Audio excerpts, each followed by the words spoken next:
Hey everyone, it's Andy Newell with the BSF Pro Team and Nordic Team Solutions, and today I'm going to talk to you about some different variations of ski walking, or what we call hiking with poles, ski bounding. They're really all the same variation of just using your feet and hiking poles or ski poles, and it's a great way to get a cardiovascular workout in. Some of the benefits of ski walking or hiking with poles is that you can elevate your heart rate, have a higher cardiovascular workout, while at the same time keeping the impact really low. So it's not only great ski training for cross-country skiing, it's just great all-around cardio training for anyone who wants to get their heart rate up, get a great workout, and also take it a little bit easy on the impact on their joints. So there's really no wrong way to approach hiking with poles or ski walking. A lot of us Nordic athletes, we use real cross-country skiing poles.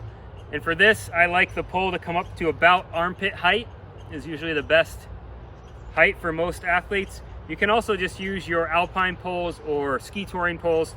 They will typically be a little bit lower, and the grip maybe isn't quite so good for doing higher paced bounding or ski walking, but these kind of poles work great as well. You kind of want to stay away from having a pole that's too big so that your arms are way up here. I discourage people from using skate poles, so you want to either find a shorter classic pole or a ski touring pole for doing these workouts.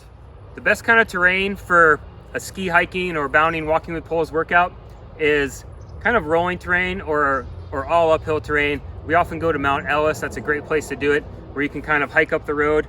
We often will go to ski areas. You can do it around Lindley at Crosscut. That's really fun because you can find kind of rolling terrain and do a mix of jogging and ski walking and hiking. So it really depends on whether you want to just exclusively hike or you want to mix in some running as well. First, start with hiking or walking with poles.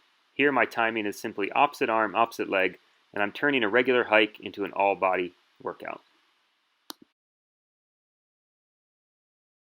You will notice cross-country skiers use this training technique to train really ski-specific motions, and that's what we call ski walking or ski bounding. And for that type of technique, what we're doing is we're really focusing on a more dynamic arm swing and a kick, we say, or a push that generates power down into the ground and helps propel our body forward. So you can really see the difference between ski walking and just hiking with poles. The keys to ski walking are more dynamic motions, so a slightly faster paced walk and one that incorporates a classic skiing style kick along with a more dynamic poling motion. This can elevate the heart rate even further and help us teach correct cross-country skiing technique. So the most advanced level of ski imitation is what we call ski bounding, and that's where we're really using a dynamic kick. You might see athletes pushing so hard where they're getting off the ground. We're really trying to use the arms as well. That's how you will really see the heart rate elevate, is if your arms just aren't going through the motion, but you're actually are kind of pushing through and using your core as well to pull through. And so we will typically use bounding if we're going to do some interval training, for example.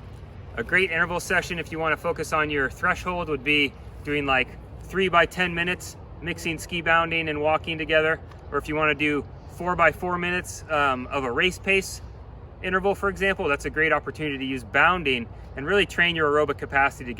A really fun workout is to simply choose ski walking, hiking, or bounding depending on the terrain. This is what we call natural intervals.